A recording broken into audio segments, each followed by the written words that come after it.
Assalamualaikum warahmatullahi wabarakatuh. Nah, aku selamat berjumpa lagi dengan kami. Eh, Harapan kami anak-anak dalam keadaan sehat walafiat, tak kurang tak apapun, sehingga kita bisa melakukan aktivitas dengan baik. Dan semoga pada kesempatan nanti kita akan bisa menambah wawasan kita, menambah ilmu kita tentang ilmu kimia tentunya, yaitu melanjutkan pertemuan sebelumnya. Pada pertemuan sebelumnya kita sudah membahas tentang sinyal polar non polar itu seperti apa, kemudian teori domain elektron. Dalam teori domain elektron kita menentukan tipe molekul atau rumus molekulnya, sehingga kita bisa menentukan bentuk molekulnya. Ini ya.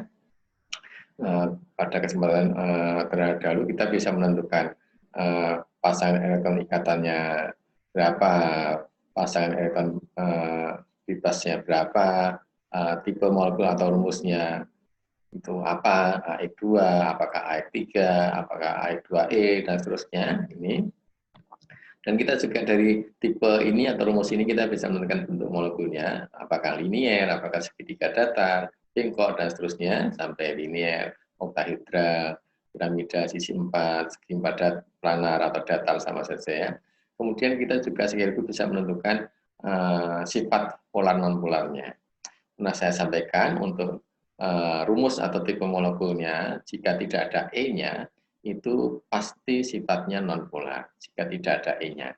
Tapi kadang kalau ada E-nya, bisa polar, ini contohnya, bisa juga non-polar, contohnya ini. Ada E-nya tapi non-polar ini, AX4E2.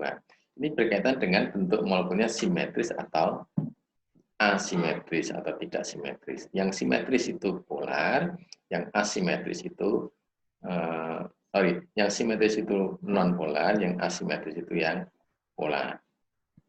Kemudian kamu juga sudah saya tampilkan tentang video 3 dimensinya, linear seperti apa, segitiga datar seperti apa, dan sebagainya pada kesempatan pertemuan sebelumnya. Ya, ada gerakan itu ya, ada kuning, ada atom pusatnya, ada kuning, ada pasangan elektron bebas, dan seterusnya itu. Pada kesempatan ini kita akan membahas tentang teori hibridisasi. Jadi kita akan menentukan hibridisasi ini. Hibridisasi dari orbital. Hibrid itu gabungannya. Jadi nanti ada gabungan S dengan P. Ya, orbital S dengan orbital P. SP-nya 2. Maksudnya apa toh? Anda ingat bahwa P itu kalau Anda lihat jumlah orbitalnya kan ada 3. Atau 3 kotak ya, 3 kotak. Ya, ada 3 kotak. Maka kalau ada tulisan SP2, berarti orbital di P-nya ada 2 kotak yang kita pakai untuk membentuk suatu molekul, ya, perikatan antar 2 unsur akan terjadi hibrid gabungan orbital yang dipakai untuk perikatan pada orbital S dan orbital P sejumlah 2 kotak atau 2 orbital. Subgrid S dan subgrid P. Subgrid S-nya pasti 1 orbital, ya, subgrid P-nya ada 3. Kalau ada tulisan 2 berarti yang dipakai hanya 2 orbital atau 2 kotak. Mohon maaf. Jadi subgrid S, subgrid P. Ya. Kalau SP2, subgrid P-nya yang dipakai 2 kotak atau 2 orbital. SP3 berarti subgrid P-nya yang dipakai 3 kotak. Misalkan saja SP3D, maka gabungan orbitalnya adalah S-nya 1 kotak, karena S pasti 1 kotak, P-nya yang dipakai 3 orbital, D-nya yang dipakai 1 orbital. SP3D2 berarti S-nya 1 kotak, 1 orbital, P-nya 3 orbital, D-nya 2 orbital. Ini seperti itu gambarnya. Jadi apa tuh maksudnya SP3O berarti P-nya dipakai 3 orbital. SP2O orbital P-nya yang dipakai 2, dan terusnya. Ini ada contoh senyawanya ya. Oh, SP itu contohnya BeCl2, SP2, BCl3, dan seterusnya. Bisa kamu lihat ini SP3, 2O. Jadi ternyata hibridisasinya sama-sama SP3 ini. Tapi tipe molekul teori domain elektronnya berbeda, sehingga bentuknya akan berbeda. Jadi yang kamu cermati, hibridisasinya sama, tapi bentuknya berbeda. Ya, karena tipenya berbeda. kaitannya dengan pasangan elektron ikatan dan pasangan elektron bebas. Dampaknya sifat polar non-polarnya juga berbeda. Ini yang harus kamu hati-hati. Ya, jadi bisa dikatakan lebih detail teori domain elektronnya. Dari tipe atau rumus molekulnya kita bisa menentukan bentuknya dan polar non-polarnya. Ya, jadi kalau Anda perhatikan ini ya, sp3-nya 3, bentuknya beda-beda karena tipenya beda. Karena apa? Karena pasangan elektron ikatan dan pasangan elektron bebasnya komponennya beda. 4-0, ini 3-1, ini 2-2. Beda bentuknya, sifatnya juga beda. Kita akan bahas di sini adalah bagaimana sih menentukan hibridisasinya ini atau tipe hibridisasinya ini. Apakah SP, SP2, SP3 itu dari mana? Ini loh yang kita bahas hari ini. Mari kita belajar satu persatu. Saya berikan 3 contoh pada kesempatan ini untuk menentukan hibridisasi suatu orbital. Ya. Cara menentukan tipe hibridisasi. Di sini saya contohkan adalah CH4. CH4 ya. Langkah awal kita harus tahu konfigurasi dari atom pusatnya yaitu C-nya. Ya, C itu nomor atomnya 6 ya. Nomor atomnya 6. Maka jumlah elektronnya ya 6. Yaitu 1s, 2s2, 2p2 ini ya. 2, 2, 2, jumlahnya 6. Kemudian kita akan bisa tentukan diagram orbital dari konfigurasi ini tadi. Kenapa sih agak jauh? Kenapa ini? Kita akan buat diagram orbitalnya. S itu 1 kotak. S 1 kotak, P-nya 3 kotak. Terisi S-nya ini 2, ini ya. 2, 2, maka ini 2. Sebelah kanannya 2 lagi, ini. P-nya hanya 2, maka terisinya macam ini. Nah, ya. Kemudian yang perlu kita pikirkan adalah untuk membentuk CH4, maka dibutuhkan elektron yang sendirian atau yang tunggal atau yang tak berpasangan sejumlah 4. Kenapa? Nanti akan berpasangan dengan elektron yang berasal dari H sejumlah 4. Perhatikan, saya ulangi, kita harus menyiapkan orbital yang terisi 1 elektron sejumlah 4. Nih. Karena akan dipakai untuk berikatan dengan H sejumlah 4 ini. Ini ada berapa? Baru ada 2. Baru ada 2. Nah, terus supaya menjadi 4 bagaimana? Anda perhatikan di sini.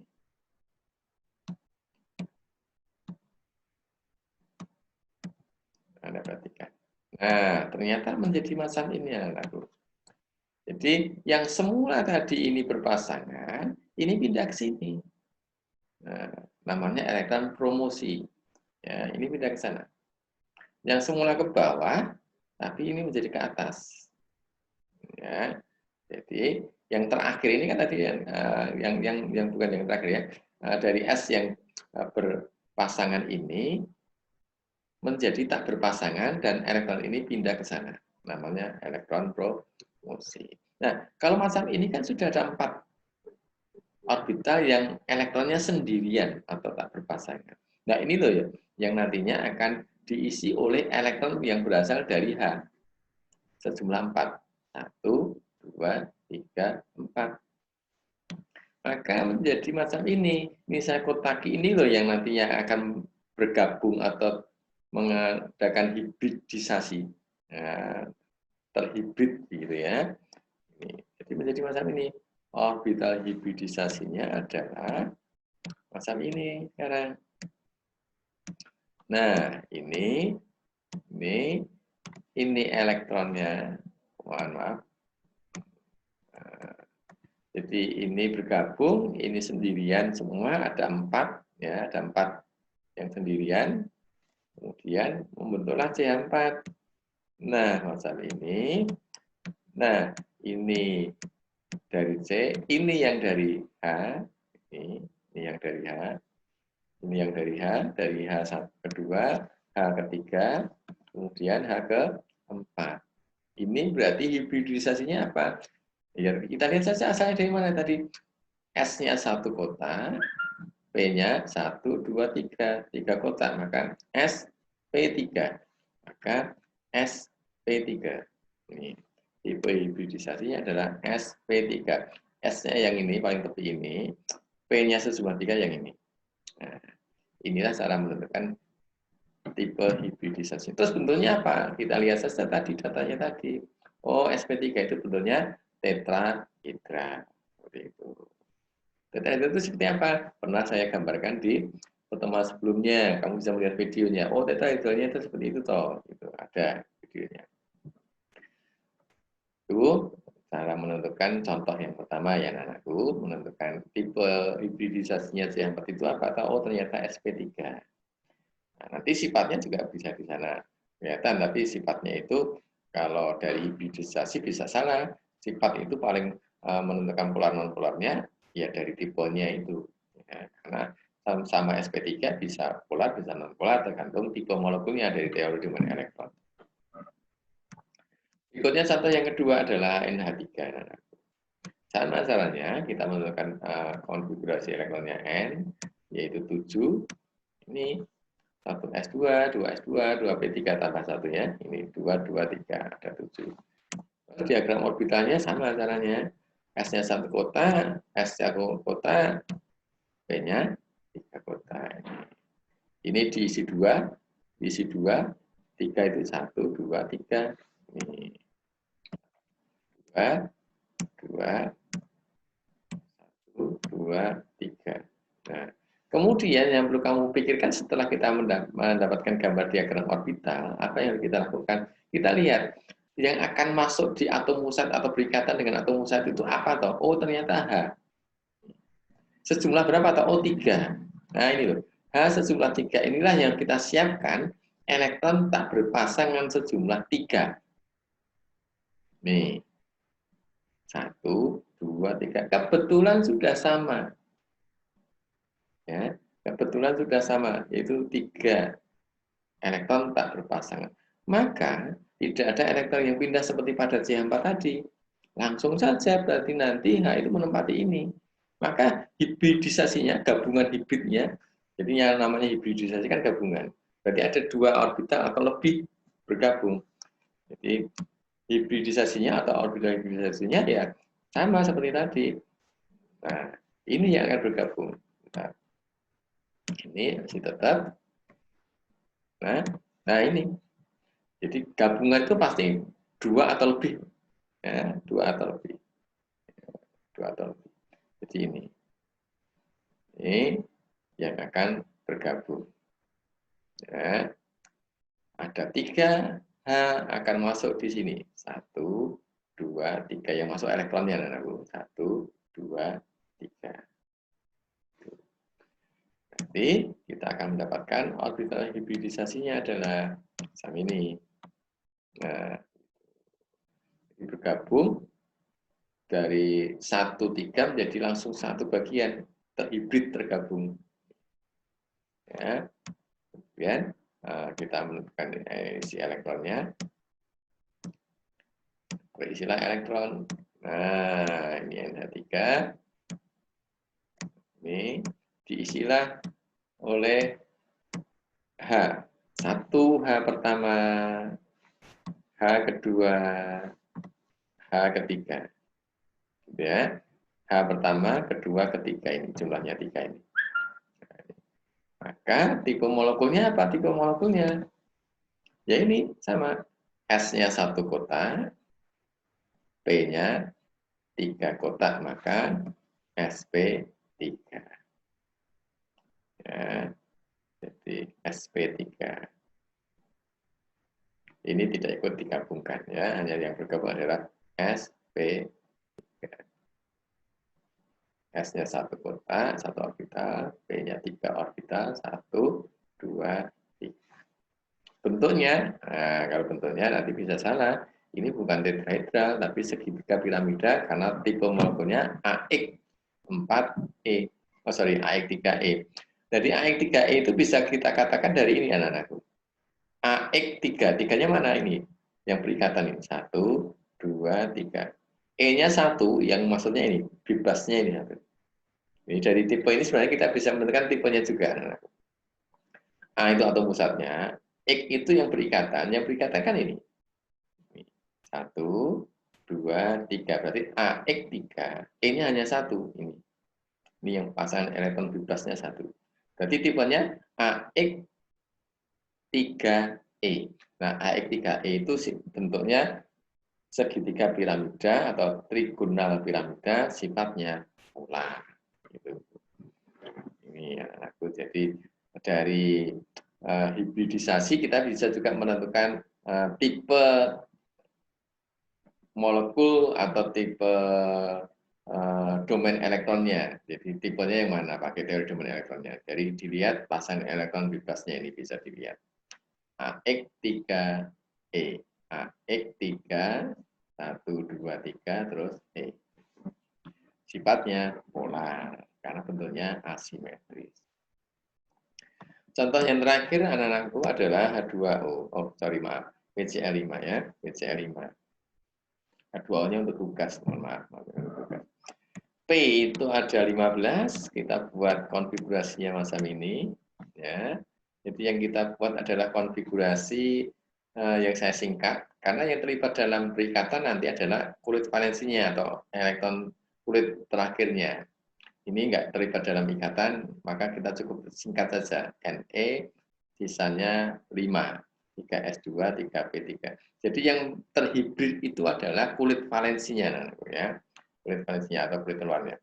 Jadi S-nya 2, P-nya diisi 3 elektron. Terus diagram orbitalnya bagaimana? Ya, S1 kota, P-nya 3 kota. 2, ada 3. Kemudian Anda perhatikan, P harus menyiapkan berapa elektron yang tak berpasangan, dilihat atom pusatnya mengikat berapa. Oh, ternyata mengikat 5 Cl. Berarti harus kita siapkan 5 elektron tak berpasangan. Baru 3. Terus piye carane? Anda perhatikan. Elektron mengalami promosi. Ya. Ini setelah ada 3P, Anda perhatikan ini. Nah, ini seperti semula. Nah, ternyata elektron yang berpasangan tadi di 3S mengalami promosi di 3D karena setelah 3P, 3 ada 3D. Ini kulit ya. Ada kulit ketiga itu kan ada S, P, dan kulit 3D. Ini bukan 4S, tapi 3, sama-sama 3 ini. Ya, pada kulit ketiga itu ada sub kulit S, sub kulit P, sub kulit D. Maka yang kita tulis bukan 4S-nya, tapi 3D-nya. Nah, elektron tadi yang berpasangan tadi mengalami promosi ke sana.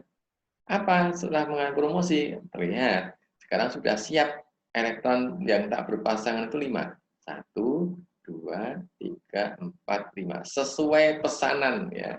Mohon maaf. Sesuai yang akan dimasuki oleh elektron dari Cl untuk berikatan. 5, maka harus disiapkan 5 elektron tak berpasangan. Dengan cara apa? Dari diagram orbital dasar ada elektron yang mengalami promosi. Ini yang berpasangan pindah ke sana. Nah, itu. Jadi kalau jumlah elektron tak berpasangannya lebih sedikit, pasti ada elektron promosi. Kalau sudah pas, nggak perlu. Ya, nggak perlu. Kalau ini yang dibutuhkan 5, kok ini hanya 3, oh promosi. Gitu. Sama seperti tadi, yang dibutuhkan 4 kok hanya ada 2, promosi. Itu contoh. Setelah itu akan mengalami orbital hibridisasi. Nah, 5 itu dari mana nanti akan diisi? Ini 1, 2, 3, 4, 5. Dari S-nya 1 kotak, 1 orbital, P-nya 3 kotak atau 3 orbital, D-nya 1 orbital saja. Maka dia orbital hibridisasinya saya jadikan 1 sekarang. Nah, 5 kotak ini asal mulanya dari S-nya 1, P-nya 3, D-nya 1.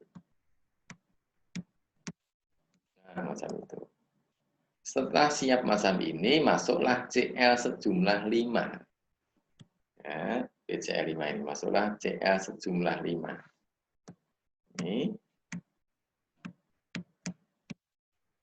Satu Cl pertama, ini.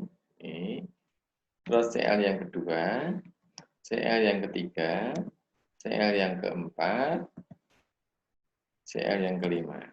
Nah, terus apa tipe hibridisasinya? Ya tinggal tulis ya. S-nya 1, P-nya 3, D-nya 1. Berarti S, P-nya 3, D-nya 1. SP3D. Ya, SP3D. Kalau kita tentukan dengan teori domain elektron, tipenya bagaimana? A, X-nya berapa ini? Atau pasangan elektron ikatannya? 5. AX5. E-nya ada enggak? Tidak ada. Jadi ini tipenya adalah AX5. Ya, kalau Anda perhatikan nanti bentuk molekulnya adalah segitiga bipiramida. Sifatnya non polar karena tidak ada E-nya. Ya, semuanya pasangan elektron ikatan. Tidak ada E itu pasti non polar. Itu contoh yang ketiga, anakku. Ini contoh untuk menentukan tipe hibridisasi, mohon dicermati. Jadi kadang ada yang promosi, kadang tidak. Kalau sudah sesuai kebutuhan, tidak. Kalau kebutuhannya itu lebih banyak dari kondisinya, berarti promosi. Contoh ini, kebutuhannya 5, tapi disiapkan ternyata baru ada 3 yang ada. Oh, berarti ada promosi supaya menjadi 5. Seperti pada siapa tadi juga begitu. Butuhnya 4, siapnya 2, ada promosi. Kalau yang NH3, butuhnya 3, siapnya 3, nggak perlu promosi. Itu anak-anakku cara menentukan tipe molekul. Ini ada latihannya, silakan mencoba ya. Silakan mencoba melatih diri. Ini nanti atom pusatnya O ya, Cl, Xe, I, S. Ya. Bagaimana menentukan tipe molekulnya? Silahkan mencoba. Semoga bermanfaat anak-anakku. Latihannya bisa dicoba. Semoga apa yang saya sampaikan ini bermanfaat, lebih memudahkan kamu pelajari tentang teori hibridisasi daripada dalam membaca. Ya, ini ada videonya. Semoga akan lebih gampang nyantol ya, nyantol. Terima kasih anak-anakku, semoga bermanfaat. Akhir kata, Assalamualaikum warahmatullahi wabarakatuh.